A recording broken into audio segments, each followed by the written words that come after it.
بسم اللہ الرحمن الرحیم۔ ایک اور بات یہاں پتہ چلی کہ یہ بھی تھوڑا حیا کے خلاف مسئلہ ہے، لیکن آج کی نئی نوجوان نسل جو ہے اس میں بہت زیادہ مبتلا ہو رہی ہے، جس کو اورل سیکس کہا جاتا ہے۔ اور میں نے جیسے عرض کیا کہ شرعی مسائل میں چاہیے اور اس کو بیان کرنا یہ ہماری ذمہ داری ہے۔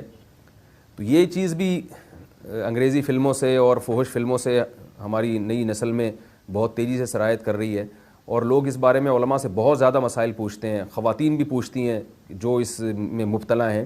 تو اس کا بھی مسئلہ یاد رکھیں کہ اللہ تعالیٰ نے حالت حیض میں زوجہ سے ہم بستری کو حرام قرار دیا کیونکہ اس میں گندگی ہے۔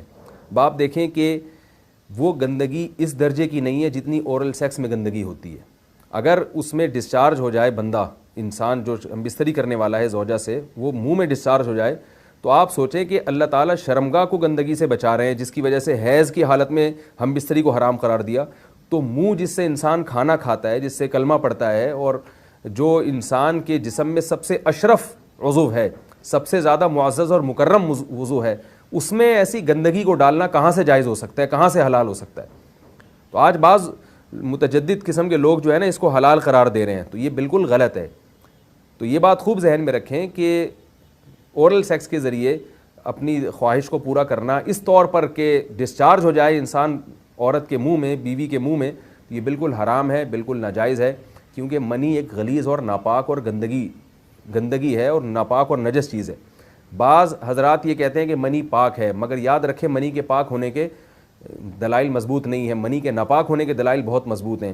سب سے پہلی دلیل قرآن مجید میں آتا ہے الم نخلقکم من ماء مہین، ہم نے تمہیں غلیظ اور پلید پانی سے پیدا کیا ہے، ذلیل پانی سے پیدا کیا ہے۔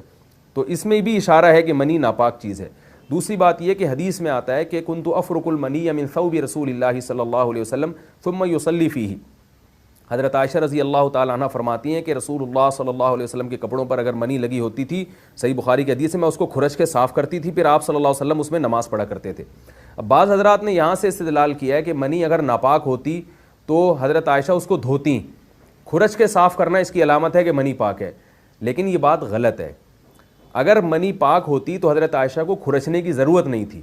بات یہ ہے کہ وہ نجاست جس کا ایک باقاعدی جسم ہوتا ہے اور وہ کھرچ کے جسم سے یا کپڑوں سے الگ ہو سکتی ہے، تو اس نجاست کو پاک کرنے کا طریقہ یہ ہے کہ اس کو کھرچ دیا جائے۔ ناپاک تھی تبھی تو حضرت عائشہ رضی اللہ تعالی عنہ اس کو باقاعدہ کھرچ رہی ہیں اور دور کر رہی ہیں۔ اور گیلی منی کو یہ ثابت ہے کہ حضرت عائشہ رضی اللہ تعالی عنہ آپ صلی اللہ علیہ وسلم کے کپڑوں سے دھویا کرتی تھیں اور آپ صلی اللہ علیہ وسلم اس میں نماز پڑھا کرتے تھے۔ حضرت عمر رضی اللہ تعالی عنہ کے دور میں کسی شخص کو احتلام ہوا تو اس نے اپنے پورے جو ہے نا وہ کپڑے دھوئے، تو حضرت عمر نے اس کو منع کیا، فرمایا کہ اتنا کافی تھا کہ اس جگہ کو تم دھو لیتے۔ تو اس میں بھی حضرت عمر اس کو باقاعدہ دھونے کا حکم دے رہے ہیں۔ کسی بھی صحابی نے اعتراض نہیں کیا کہ یا امیر المومنین آپ ان کو دھونے کا حکم کیوں دے رہے ہیں، منی تو پاک ہے۔ تو منی کے جو ناپاک ہونے کے دلائل ہیں وہ بہت مضبوط ہیں۔ باقی اس کو جو کھرچنے کا حکم ہے وہ اس لیے کہ منی کے پاک جو اگر خشک ہو جائے تو وہ کھرچ کے بھی پاک ہو جاتی ہے، اس کو پھر دھونا ضروری نہیں ہوتا۔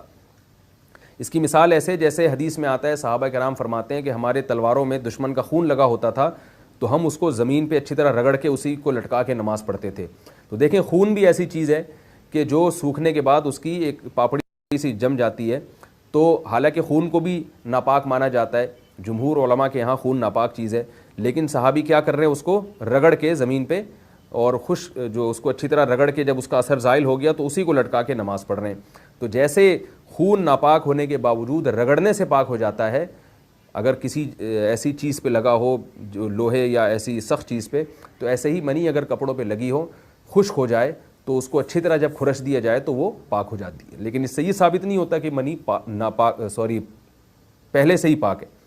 ایک اور دلیل منی کے ناپاک ہونے کی یہ ہے کہ جو مدی ہے، ٹرانسپیرنٹ پانی جو مرد کے جسم سے نکلتا ہے، وہ اگر جسم سے نکل جائے تو وضو فرض ہو جاتا ہے، اور منی نکل جائے تو غسل فرض ہوتا ہے۔